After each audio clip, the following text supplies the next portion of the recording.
1, 2. All right. Sick. Penguin's back. Cool. The penguin's back. That's like code for like demons. Yeah. The penguins are back. The voices started. Welcome to the second official episode of the Kutztown Podcast. My name is Sebastian Bubba, and with me I am joined today by my two lovely friends. One of them is hopefully going to be a regular, one's going to be a guest for today. Yeah. So in this order, who are you? Me?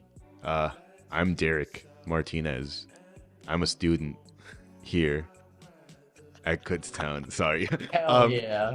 Yeah, but I was in the unofficial pilot, episode 0, and I have returned with a vengeance. Beautiful. And who is this beautiful man right here? It's me. My name is Quentin Thomas Brown, and I am a senior in the CTM department here at Kutztown University. Nice. And you are also an intern, is that correct? Correct. Yeah, I'm an intern for I'm the assistant to the electronic systems technician, aka Mike Richmond, the man, the myth, the legend. The man himself. So yeah, here on the Kutztown Podcast, we just talk about all different kinds of majors, communities, organizations throughout the campus. Hell yeah. So seeing how you're taking a CTM major, more of like a different brand of what like I'm going for, and Dereck is taking one similar to yours. So just to enlighten everyone, even though you just said, but to just go more in detail, what do you do here on campus? So essentially, part of my time, I intern with Mike Richmond. Essentially, my duties include taking care of the equipment, call it the cage here, taking care of like the cameras, lights, all that kind of stuff, as well as, what else do I do? Oh, I help with the live event class taught by Professor Cotterleys, and I also run student kind of events. So we did one last semester, and we're doing a few this semester, a few different things. And when I'm not doing that, I am a student course assistant for Professor Scott Tice, teaching intro to audio and advanced audio. So that's kind of how I spend my week. And what do you do in your free time?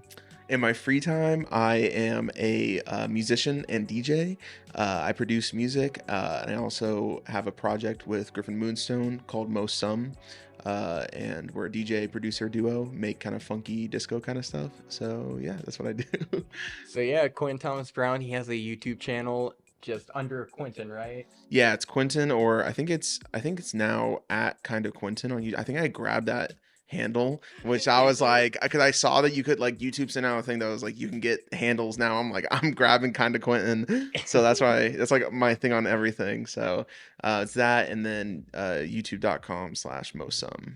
Your music is absolutely great. Like when for those who don't know, he recently had a discotheque. He hosted one here on campus. It was at the Rickenbach TV studio. It was a really fun night. I did the advertising for it. Dude, it was phenomenal. Thank you so much, man. But when doing that, I was like, I need music. What? And I was like looking through like, what song do I put with this? It's like, oh wait, he makes music. So I went on the channel, and it was like, oh, thank God, it's lo-fi like vaporwave kind of stuff. Yeah, this is amazing. Some cool chill house music kind of stuff. My favorite song right now is either Indigo or How Does It Feel. Oh wow, How Does It Feel is a good song. Thank you. It's a bop, man. That song was, I think that was, we were talking earlier about like pre-COVID, like that was like, I think the song that was like pre-COVID, and I had so much fun recording that with Liz, and I just, that's one of my favorites still, even though I'm kind of like pivoting more towards really more upbeat stuff. That kind of laid back groove is where it's at. It's crazy. Like when I was listening to it, it's like, this is professional. Like holy, like oh my God, because like this is coming from someone, like no offense to anyone, like Tice was a fantastic teacher. Audio is just not for me personally. Like I never liked the software I used for it, like making like going through like the same sound clip over and over again. It just wasn't my thing. I was more of a visual kind of guy and making stuff like that. So just seeing what people can do on campus with like just a great understanding for audio is just insane. Yeah, it's like he can make stuff that like is beautiful. Thank you, man. That's like a huge compliment. Damn, dude. Dude, honestly, you deserve it, man. I have some questions relating to the Discotheque. Yeah. I'm not sure if you had them as previously written down questions, but if you don't mind me asking. Oh, go ahead. Yeah, so the first thing I wanted to ask about was how basically was the process of like bringing Discotheque to fruition, like from its like conception to the night of March 4th of like unleashing it to the public at Kutztown University. Like how does that work? Like especially in regard to the internship itself and organizing that. That's a great question. So Discotheque is kind of Griffin Moonstone and I's kind of like baby of our show, because Griffin and I have been running shows together since we were like 17, I think. I'm 23 now, and so essentially what had happened was we started running these raves on college campuses. And it started in New Brunswick, and the idea was we wanted to take it down to Philly and get some attention on Temple's campus, and kind of go from there. But what ended up happening was we were supposed to have it at my buddy's cafe. It's Cafe Walnut on Walnut Street in Philly. Check it out. It's so good. They have the best like coffee ever. And my buddy owns it, Chris, and we were like, oh, let's do it there, and it'll be kind of like a chill, like intimate kind of thing. And last minute he was like, actually, let's switch over to Silk City, which is like a diner slash bar kind of club kind of thing. And it's such a cool vibe because one half of it is this cool like hip kind of diner, and the other side is a straight up like club, and it's the coolest thing ever. So we went there, and that was like really successful, especially since like only like me and Griffin were not from Philly, so it was like kind of crazy. So we started doing Discotheque as kind of like this thing to kind of experiment with different sounds, with different guests and kind of stuff. I work with this crew called Illidef, and so it originally started as like Griffin and I's thing, and then Illidef was kind of like, all right, let's get together and like really make this happen and do a bunch of different shows, because I do a bunch of stuff with them. So I eventually was like, well, I know I want to do like some sort of rave on campus. So as initially what was supposed to happen was I was supposed to do a jazz show. Right. Didn't work out. So I decided, I was like, what if I just did DJs? Because I was going to be jazz now and then DJs later into the year. And that was going to be the Discotheque. I was like, no, this would be cool to do now. And I have so many ideas for this. I just want to do it now. So I asked Mike, I was like, Mike Richmond, I was like, can we do this as our first show of the year? And he was like, yeah, go for it. And I was like, sick, let's do it. So yeah, that's kind of how it got put together. And then worked with Lexi and Cade, who were the other interns under Mike. We kind of worked together, and I worked with a live event class, Kara Cottleys, and then a bunch of other people. Like Sebastian said, he made all the videos for her that look sick. I went to Sebastian, and I was like, I just want retro, like analog, vintage kind of like looks to it, because that's kind of like the idea of Discotheque. And unbeknownst to you, I waited my entire life for someone to give me that pitch. Dude, I was so hooked on just like, I get to do vaporwave Sebastian stuff. was so casual about it. He's like, yeah, I think I can do that. And I'm just happy you liked it, man. I'm just happy I captured like what you guys wanted. I sent it. I was like, I told all the DJs, we have a group chat together, and I told them, like, guys, the intro is like crazy that we have for this thing, and they were like, oh yeah, cool, and then they went and saw it like the day of. They're like, that is crazy, man. And I'm just happy I was able to make like just a good first impression with them, because they all seem like super chill, like down to earth people. Yeah. Except Terrence, he's like an actual psycho killer, actually. No, cut cut that. Yeah, Sebastian, I don't know if you've realized that we're already halfway through the semester, and what you've done in our live event class, you have already set a new height standard for everyone else taking this class. Like when Kara shows next fall students like what the previous years did, and they see Discotheque and the splash screen for the basketball, they're gonna be like, how can we do this? You set the bar. I'm trying to build a stronger generation for upcoming people at Kutztown. There you go. In all seriousness, it's just like, this is a great opportunity. Like, it's funny because going into live event, I was like, I'm gonna have so much problems with this. I thought this was gonna be the class I was not looking forward to like the most, or I was just gonna hate going into. Most fun I've ever had, like Hell in yeah. Kutztown. Like, oh my, because you're just doing stuff for like a TV station. It's insane. Yeah, there's so much cool stuff to do. And like for the basketball thing, it's like we need someone to make a versus graphic, and I'm like, I always want to do like a fighting game graphic or something like that. So I'm like, I'll do it. I volunteered. I was so excited to do it. I already made it before we assigned like roles for people who would make it. Wow. And like, call me like arrogant or like rude to do it, but I was just like, I was so excited. No one could do this better but me. And that sounds like a very vain thing to say. Yeah. But it's like, go for it. Like, honestly. It's just like, if I want to strike the iron when it's hot, like, yeah. Because once in a while, like, you only feel like you can work on stuff when like you're inspired. Absolutely. And I thankfully was able to be inspired enough to work on it. That's what's up. I like that. Because, like, I definitely think that's something I was talking about with, because as part of the internship that I do here at Kutztown, I have to give, like, tours and stuff to people who are, like, coming in or, like, trying to decide if they want to come here or not. And, like, one of the things I point out, if I want to be, like, the cheerleader for, like, CTM and everything, is, like, CTM, if you are like really passionate about something and like really like show initiative to be like, oh, no, I want to make this, I want to get this done, like there will be people who are like, go for it, I'm not going to stop you, like I'm gonna let this train keep going, like it's going, you know, going crazy. And that's the thing I liked about coming here, is that it's kind of like I have an idea, I just have to tell somebody, like one of the professors or one of the students, be like, let's do this, and it will get done. Like, yeah, it's cool. I love it. That actually leans into one of the questions I had, which was, what made Kutztown seem like the right choice for you, and like just going there? So it's kind of interesting. I went to NAC initially, and I didn't really know what I wanted to do, because I knew I wanted to do audio, I knew I wanted to do music, but every time I told like a professor that, or told someone like in the industry that, they're like, oh, well, that's really difficult, I don't know if you can do it, you should do this and this instead. So I was like, I don't know. But Dave Crossan, who had like helped build the trailer and stuff like for KUTV, and like did a bunch of other stuff, like he did a bunch of stuff at NAC as well. He's a close family friend, and he was basically saying, he's like, I went to NAC, then I went to Kutztown. He's like, I really think like if you went to Kutztown, you'd like strive.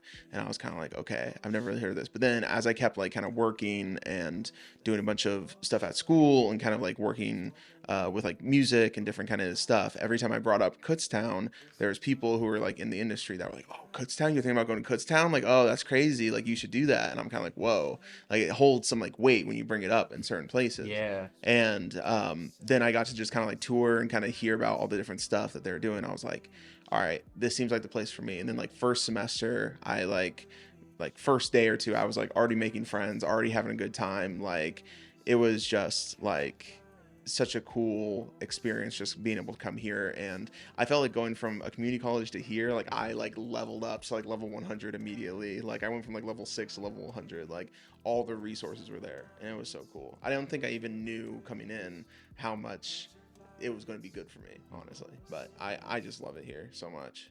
I don't want to leave. That's definitely like how I felt going into it. Like not necessarily like, because unfortunately for me, I didn't initially put in research of just like what college to do. I just more went in because like I had friends going there, and I was like, oh, is Kutztown great? It's like, yeah, it's a great college to go to. It's like, then I'm doing Kutztown right after Northampton, and I had no idea it was such a tour de force of like education. Yeah, definitely. Honestly, like you get taught. Yeah. Like period. Like I was so nervous going into it because of how they handled like camera rentals, I guess, and just like equipment stuff. Because it's like, oh, how am I supposed to learn if I only have it for like a week at a time? It's like, no, like the entire point is so you build like, there's no procrastinating. Yeah. You are on it, and you will learn how to use these expensive pieces of equipment. Because back in Northampton, all we were given were DSLRs. Right, exactly. And like that was like a consumer level way of making things. Right. It's like I have a DSLR, like and that's the thing. Like I keep talking to like other people who are in like other film programs, and I'm like, they're like, oh yeah, I got like a DSLR and like a lighting kit or something, and I'm kind of like, yeah, we have a red Komodo. Like we have Titan 2's got all this different stuff. We got a full like TV studio, and they're like, yo, what? Like, it is so nice. I mean, like I know my girlfriend, like she goes to, I won't mention any names because I don't want to start any fights, but she goes to a different school. It's very expensive, and it's like probably 4 times the price to go there than it is to go here. And same thing, like it's kind of like Northampton where they can only really give you a DSLR. I've been like bringing this up a lot because I'm like on like doing all the tours and stuff. I'm like CTM's cheerleader right now as like doing my internship, but like it is so true where it's like there's so many schools where they will make you pay so much to not get like anything, and here it's like super affordable and you can do like so much stuff. I love it. It's so nice. And what a perfect spokesperson you are. I know. Like, I should be getting paid for my internship. You're like the perfect face of CTM next to Cody. Yo, Cody, yeah. I hope to get Cody on the podcast. Absolutely. Yeah. When he gets back from Connecticut, man, you're going to be like getting the full Cody Hawley experience. The Cody Network, man. The Cody Network experience. The tour de force of Cody Hawley. Yeah, he cannot be stopped. This is the second time he's appeared on the podcast, or like just like namesake. Because in the pilot we were like a gushing. legend. He is a legend amongst the campus. Well, anyway, did you have any shortcomings when pursuing your major, or like what you wanted to do here at Kutztown? So it's a little interesting because they're like nobody cares about audio. I know you know. Yes, like I absolutely know. Nobody cares about like if you go in, you say like I don't want to like I want to do audio, just audio only. There's going to be every person along the way that's going to be like that's not going to happen. So like I've had people straight up say to me like to my face, be like, I understand. I'm glad that you're passionate about this stuff. It's never going to happen. Oh. And I'm like, okay. Like, they're like, you need to find something else to do, right? And so what I basically had to do was I learned everything else. I learned how to direct. I learned how to write. I learned how to be a camera op. I learned how to do everything else. And essentially what I was doing is I would do all that, and then I would like go to the director, the producer, writer, whoever was doing it, and I'd be like, hey, what are you guys doing about a soundtrack? And they would be like, oh, I didn't think about this. Or like, oh, what are you doing about sound mixing? They're like, I didn't think about that at all. Oh. And I'm like, okay, well, let me do it. And they'd be like, okay, yeah, because no one else wants to do it. Like, no one else ever wants to do sound. Yeah. So I was like, okay, let me do that. And then so I just started like racking up that stuff. So I would like go out to these shoots to do a bunch of other stuff, and then come back doing the soundtrack. Because I was like, I want to do this music production stuff. I don't want to go into the music department because I'm not that good, but I can like produce really well, and I can write stuff really well, and do sound design and stuff. So I was like, I'm just going to keep doing all this other stuff and kind of like sneak it into whatever I can, so I can add it to like my resume and add it to my portfolio and stuff. So I think that was like the hardest thing about doing it. But now what's really cool is talking to Michael Johnston and talking to Scott Tice, and all the different professors. Now they're starting to like realize that like people like me and you exist, where it's like, no, I am like in this with audio and music and all this. And like, they're really now starting to pivot and being like, okay, people are clearly into it. Let's go towards it, because there's a lot of people lacking in like that area where they're like, I don't know. There's professors that come to me and be like, can you show me how to use like the audio rooms? And they have no idea. They don't care about audio. Yeah. So I'm like, or maybe they don't necessarily don't care about it, but like, they're like, I'm not well versed in this. Mm-hmm. So it's like one of those things where it's like, you know, it's the cover, the area that people don't really cover that well. Right. So it's kind of like you need to learn a lot of it on your own, but now that's kind of changing where people are starting to get like more into it, and you can kind of find your people and stuff. And like, yeah, it's like, yeah, it was definitely a struggle though. If you want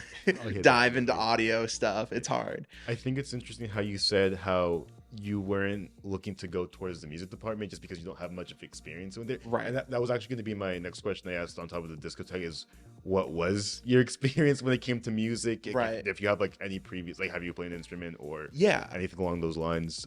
So I have been playing instruments my entire life. I grew up playing trombone and guitar and keyboard, like every instrument I tried like at least once. And I'm very simple when it comes to it. Like, for example, Griffin, who I do most some with, like, if you want to talk about a musician, like, that's the dude. Like, him and his buddies, like, that go to Rutgers. Like, I mean, like, for example, Griffin goes to Rutgers, their music program, I think it's like 15% acceptance rate or something like crazy like that. And like, if you go to like those jazz shows out there, it's like, oh, I see why it's 15% acceptance rate. These guys are insane. And it's like, I could never compete with those guys. But if I went to them and was like, okay, open Ableton or open Logic and make a song, and they'd be like, I have no clue what I'm doing. I'm sorry. I probably shouldn't be cursing. I'll try to remind myself to censor it. I was gonna say like keep a filter, but you were doing such a good job. But honestly, you're fine. If anything, I'll censor it in post. Oops. You can AI deep fake me saying something else.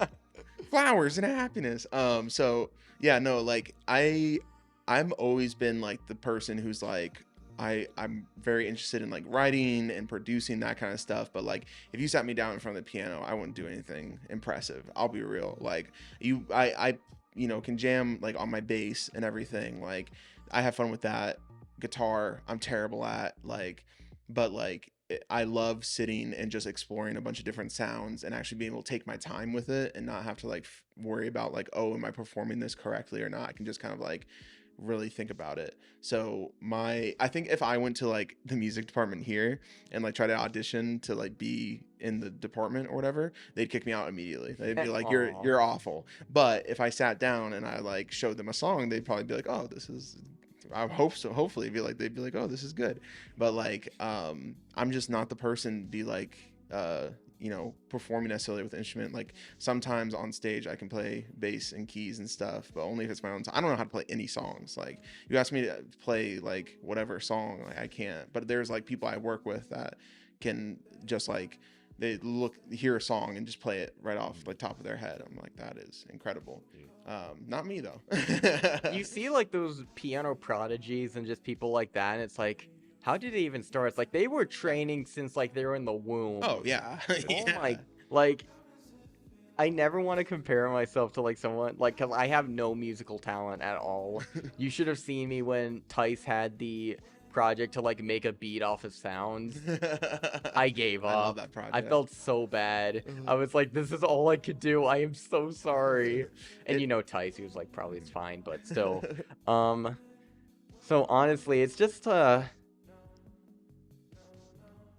I forgot where to go with this, but in all honesty, it's just like, never, with what you know already going into it, like, just make the best of what you're good at, right? And never try to apply yourself to other things, because like, I know my place in. I do want to learn an instrument one day. It's just gonna be like a long climb up to do it, but like, I still like, it's just a fun thing to add to yourself. It's like knowing like a second language. Like, it's just a fun thing you can add. It's like, oh, what can Seb do? It's like, he's good at editing and he can play the guitar. Yeah, no, like, I truly, like, as cheesy as it may become, like, people talking about like music is the universal language, I totally think that. Yeah. And it's like, my thing is, it's like, everybody knows how to play an instrument, they just don't know how to put their hands yet. Yeah. Because like, if you go out to like a bar and there's a guy playing guitar and he plays a wrong note, you're gonna know that's the wrong note. Yeah. Right.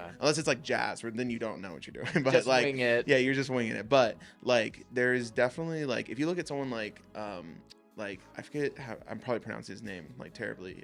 It's Ryo Fuki, I think he's a Japanese jazz piano player. Oh yeah. And I could be getting this story totally wrong, but he was like 23, like never played an instrument in his life, and was like, you know what, I love jazz, I love like hearing this music, I love going out to these clubs and stuff, I'm just gonna learn now, like how to do it, and he became like one of the best like jazz musicians in all of like Japan.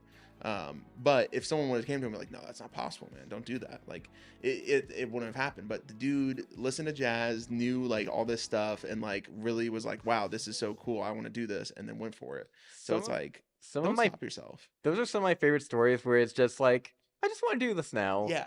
And he does it. Or even like someone like Daniel Johnston, who was a this kind of like, he was like the pioneer of like lo-fi music, like recording tapes in his garage in the 80s and stuff, and like to a tape machine, and he like really didn't know too well how to play instruments. Like he was completely self-taught kind of thing, and like was just jamming. You listen to the stuff, you're like, oh my god, what is happening in this music? But it's some of the most creative music you'll ever hear, and it's just ridiculous. And he was just like, he just went for it, he never stopped, and he made so many different albums, just go around like hand them out in Austin, Texas. And like, if like that guy like totally changed music, he like pioneered like lo-fi music, like it's crazy. Absolutely.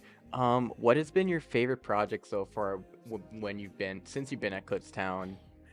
That's tough, because I would probably say Discotheque. Yeah, because that was really cool to see people who have never been to a rave, have never listened to like house music or anything like that, actually being really interested in not only the production but then the music too. It was so fun to be a part of that. Thank you. Yeah, honestly, like for what it's worth, honestly, just like being, I just can't wait to see like the later concerts down the road. It's going to be cool. Hopefully, yeah, and like people actually give it a chance. Like it was either that or the music video I made for Griffin Moonstone. Yep. And because that was like, because it was for Professor Joy's advanced post-production class. Yeah. And I made that because I was like, I want to make something. I don't want to make a short film because I'm not ready for that yet. Now I really want to make a short film. But like at the time I was like, I'm not ready for that. I want to do something else. And then I asked Griffin, I was like, can I just come over? Like this song, he showed me one of the songs he was working on. I was like, can we make a music video for that? Like the song wasn't even finished. Like when we made that music video, it was like about there. And I told him, I was like, don't change any of the arrangement. Don't change anything, because I'm not redoing this music video. And we shot it in like a night. And that was the most fun I've ever had, like shooting something. Just because it was like me and my best friend just like going crazy in his apartment. And then being able to edit that and kind of put that together throughout the semester, and getting live feedback from Joy, who's like a genius when it comes to that kind of stuff. And it's so cool. And it actually just goes back to what I said, striking the iron when it's hot. Like, because you have the most fun doing it. And it's just like a lot of time when you're filming something, it's just like, wouldn't it be cool if we could do that? Right. And like you just execute it immediately, and it's just so much more fun and liberating. And like I am like the last person to ever be a director, because I just like winging stuff, honestly. I just like doing stuff more off the cuff, like improvisation. Like I could do a script fine, but it's just like all the pre-plan that goes into it. Like I can only pre-plan when it's something I am very dedicated to. But if it's just a project where it's like the CRT project, that didn't really have like that didn't really have a list of shots I wanted to do. A lot of it was just like, hey, wouldn't it be cool if I implemented this shot, or like tried to do something like that? I just followed the template of facts and like I just went with it. Nice. And I think honestly, like if you're somebody who's like that, where you're just like, I just want to do whatever, like honestly, I think those kind of directors are like the best. Like I truthfully think like people who are just like I hear about different directors where it's like for example, one of my favorite directors of all time is Gaspar Noé, who's a French director. Oh yeah. And he made Enter the Void and Climax, and like all these big movies that are just so experimental and crazy. And you hear like stories from his set like early on in his career. I know he's changed a lot and like I guess you can say matured, but like he like you hear about like him just improvising stuff or just throwing ideas out, and everyone like people on his sets were like on drugs and like drunk all the time, and I'm like, well, that sounds chaotic, but then you watch the movie, you're like, this is one of the best movies I've ever seen in my life. It's like, well, how did this end up good? And that's just who he is. He's just chaos. If you look at his movies, it's just chaos. He just totally embraces it, and I'm like, I love that. I feel like I have like I'm not I'm not like a super prestigious film student yet. Like I still have a lot to learn as a film student. I mean, neither. Two of my favorite directors are currently Robert Rodriguez and Nice. Sam Raimi, just because of their That's what work. I'm talking about, They man. are directors who still like directing. Yeah. They go in just like you and me, like everyone here. It's like let's just make a movie. Yeah, they just like having fun. Yeah, just have fun with it. I love watching Sam Raimi because he is just like one of those directors where you're like, you can tell someone like at some point came over was like, hey, maybe you shouldn't do this, and he was like, no, No. we're doing something crazy, man. And like I love El Mariachi and Evil Dead because like you can tell it is very low budget, but that didn't stop them. Yeah, no, absolutely. They made like the boldest, most like out there movie they had with what they had, and like it just oozes their style, and it's just so great to see these directors that started out with like $7,000, or they literally got money together from like several dentists and lawyers. And it's like, yeah, he made Spider-Man from 2001, which is like one of the biggest comic book movies. It set the standard for like comic book movies at the time. To this day, like, yeah. And you have people like Robert Rodriguez who are working on The Mandalorian and like huge projects. They did Alita Battle Angel. I still need to watch that still. But it's just inspiring. Like you can, like all you need sometimes is just ambition, and it takes you so 100%. Far. I think like one of my biggest inspirations right now is Kyle Edward Ball, who directed Skinamarink. Have you guys I still need to watch it, but I still need to. Dude, if you guys get like, I'm gonna sound like I'm sponsored right now, but like Shudder has like their trial. I'm probably gonna watch it this weekend. I've seen it once already, and it is the only movie I've walked away going that I don't even know what to think of that, but it's like consumed my life. Where I'm like, it's so good, but I also hate it. Did you see it in theaters? I did not. I actually saw it like on. I basically someone told me like, oh, you need to watch it with like the lights off, like in your basement kind of stuff, and I was like, all right, cool, I can do that. So I just put it on, and it's like, I'll be real, it's like an hour straight of just like looking at ceilings and looking at walls, and I'm kind of like, okay, I get it. But at the same time, this dude, that's just like what he wanted to do, and he took like I think it was like a $10,000 budget or something, and it's like you can tell there's so much like it's crazy because I think what works about that movie is there's like such like patience you have to have for it, and then that patience pays off, but then you're always kind of like, no, but I want more. Like there's a certain scene in that movie that to this day I still think about, that when I think about it I get like goosebumps and I can't sleep. Like I can't wait, man. It's just so good, and I just love analog horror, found footage kind of stuff. Just to go off the cuff real quick, this has been the greatest couple of years for horror, not only for movies, for real. Analog horror person. You were talking about analog horror earlier today. I want to do analog horror so bad. Like seeing people like Alice Kister, who did like the Mandela catalog. Kane Pixels. Did you hear what happened with Kane Pixels? He got his movie, right? Like, A24 is backing it.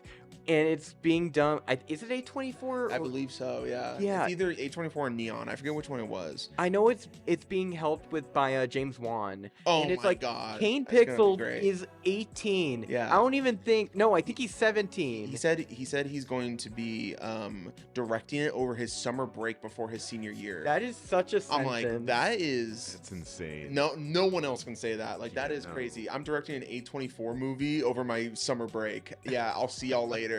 Like that kid is like, that is insane. But it's just like this generation, we are getting creators like that, like Kane Pixels. He's just doing this like on his desktop now. Like it's the next level of Sam Raimi and Robert Rodriguez. I truly think the next generation that's like below us is going to be geniuses. Like I'm so sick of people being like you hear older generation being like, oh, the kids nowadays, and I'm like, I'm so sick of that. I'm like, we need to like lift up these younger like generations, and like I talk to like some of these like I'll hear like someone like on one of the tours that comes through and they tell me like what they're into and like what they're working on. I'm like, dude, you're 17 and you're already making cool stuff. Like, keep going. Like, you have so much. Or like there'll be like a random kid on TikTok who's like 16 making the coolest stuff you've ever seen in your life. And I'm like, okay, this generation is gonna like make the craziest stuff. If I had the talent of Kane Pixels, I would love to do a companion series too. One of my favorite analog horror things, I don't even know if this is analog horror, but it's just like in the same ballpark. Have you ever heard of Mystery Flesh Pit? Yes, dude. Yeah. The That's world so building cool. on that is insane, and I really want to do something with that. Yeah. Like, imagine doing found footage of like someone who like broke in somehow, and like they're just like recording the decrepit like remains of what it was. It for those like watching, I'm gonna put a link below to like everything that we say, and I'll leave like the archive. It is such an amazing piece of world building, and it's like, as someone who doesn't like reading at all, it is so amazing to just read through it, and it's just so cool. I think the next project I want to work on is going to be like a found footage kind of horror thing. Or like some sort of analog horror. I've ever since I was younger and like I watched like Cloverfield. Like, Cloverfield came out when I was like 8 or 9, I think. 2007, I think. Yeah, something like that. And I have been obsessed with like I saw it, I remember, in my like dad's apartment when I was like way too young to be watching a movie like that. Yeah. And I was like so blown away, and ever since I've been obsessed with like found footage and like analog horror kind of stuff, and I want to really dive into that. And now that like my semester is kind of opened up, I'm like, I can actually do this, and I have the resources available to do it, and I'm like now starting to jump into it, and it feels doable. And I'm like, I just love that genre. I think just the stuff that people are making in their bedrooms, just like kids in high school, just making the scariest thing you've ever seen. I just think that stuff is so cool.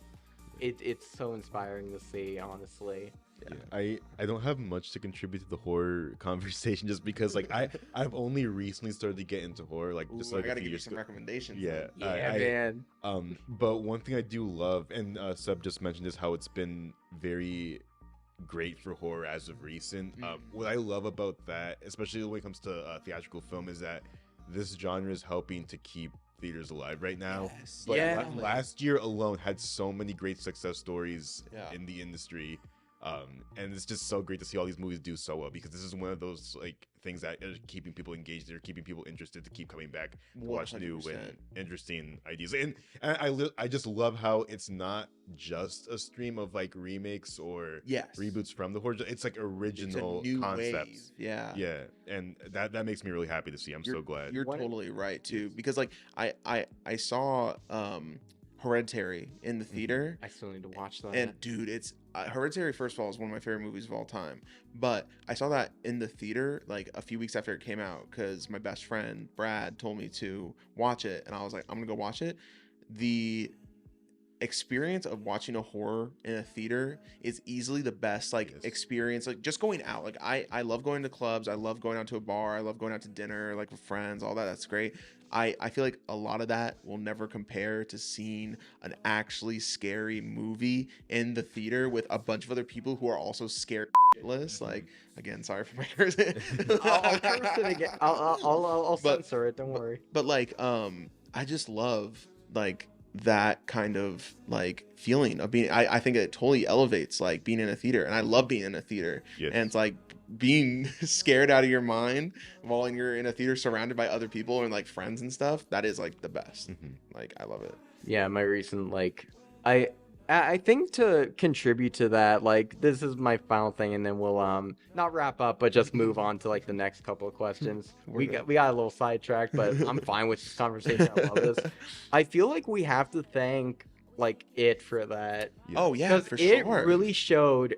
Because before that, nothing against Blumhouse, but like that was like the only horror movies that were happening, like more low budget. I used to hate Blumhouse, but like after understanding their principle and like it's like they go up to a small director, here's $5 million, have at it. It's like smart. They give him as much control as possible, and they can make big money, and that director gets his name out there, and I really love that thing. But like, sometimes you just want to see something like with a little more polish to it. And like, thanks to it, which made so much money. Yeah.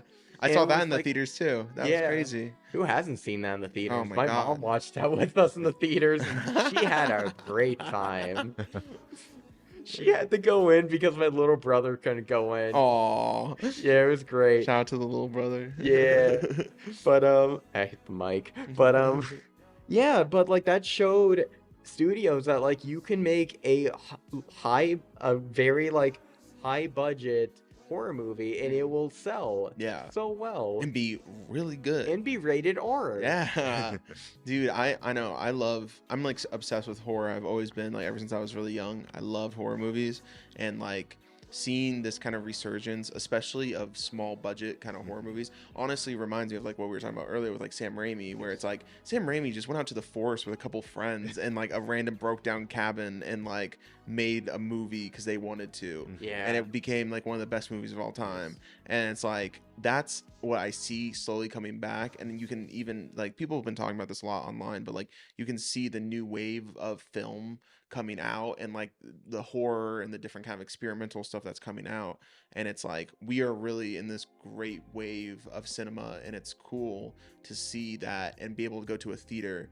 And what kind of sucks is like you go to some of these theaters and they're completely empty.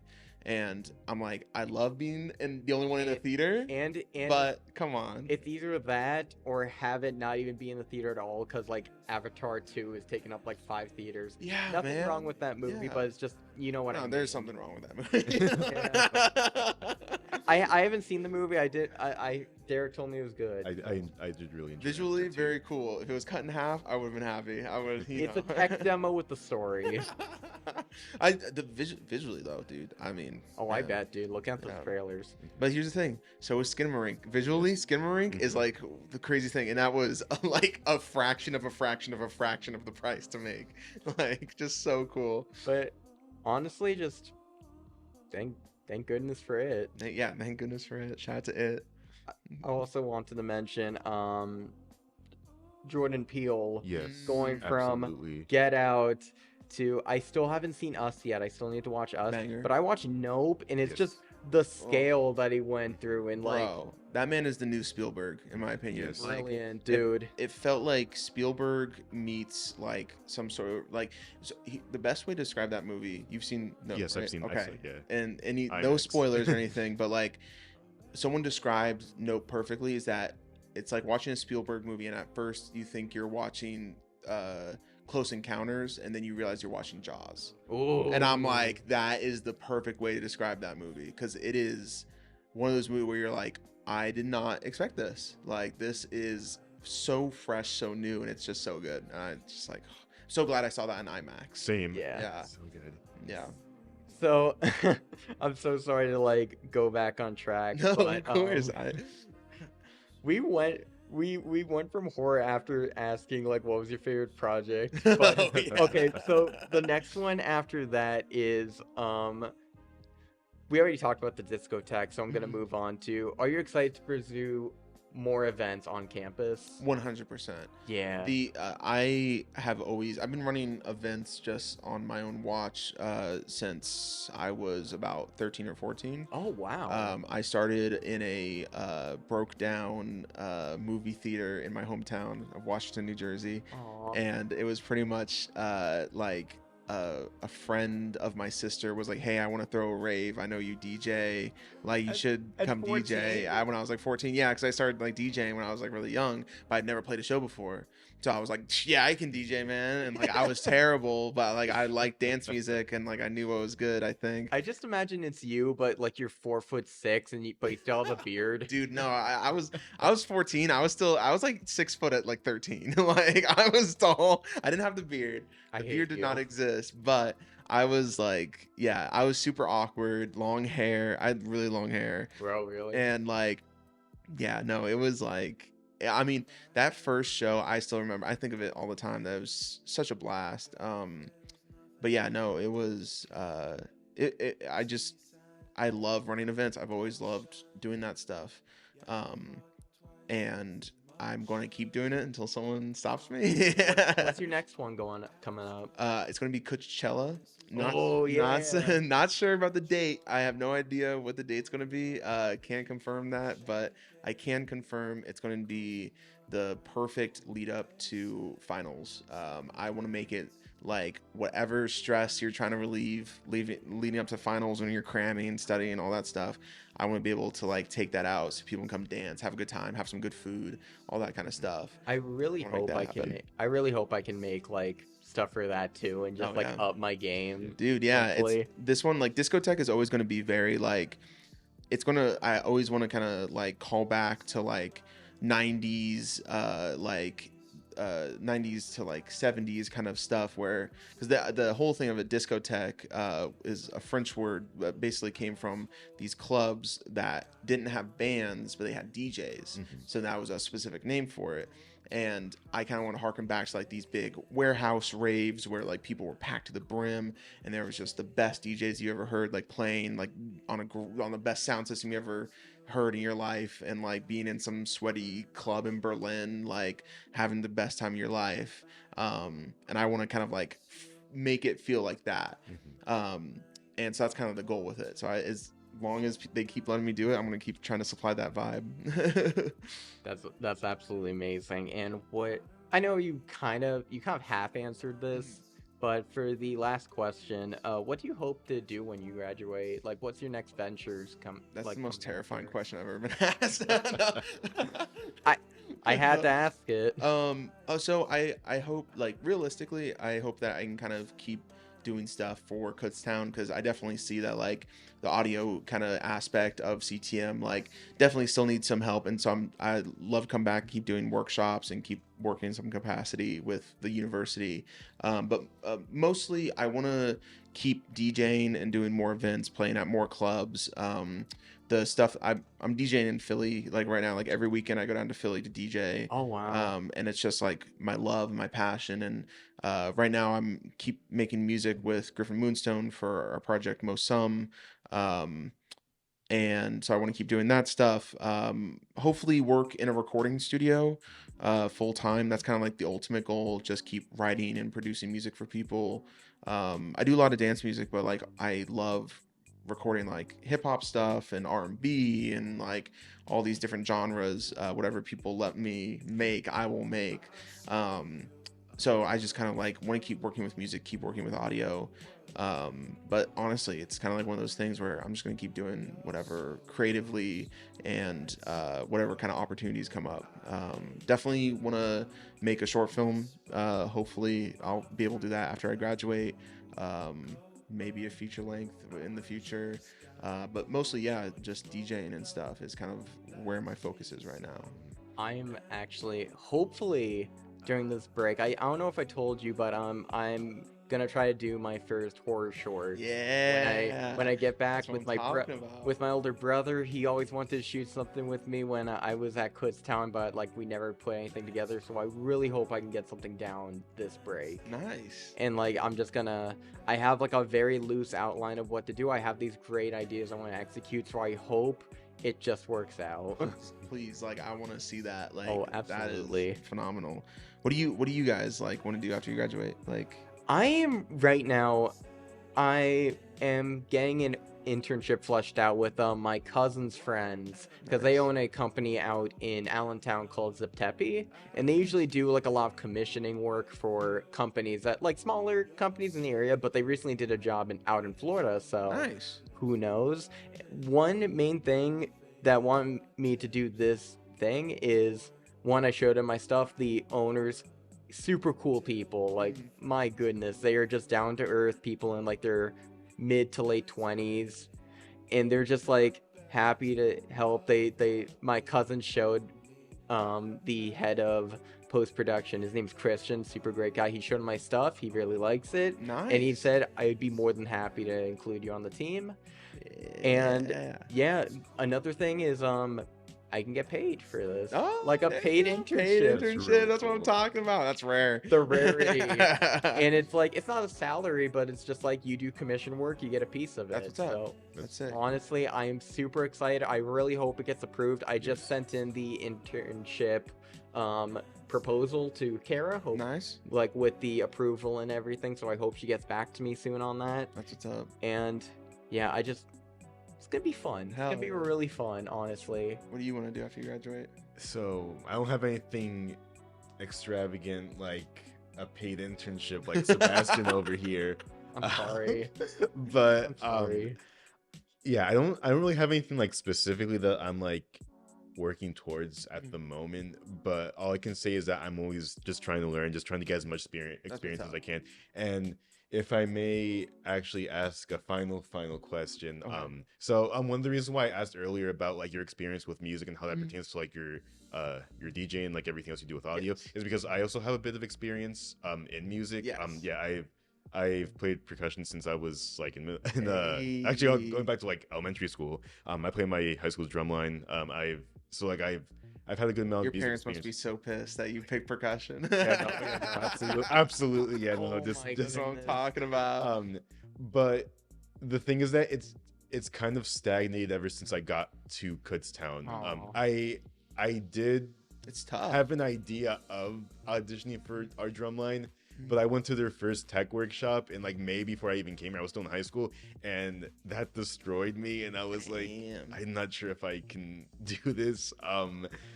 But I have played with our school's wind ensemble a couple of times, like throughout my last 4 years or so.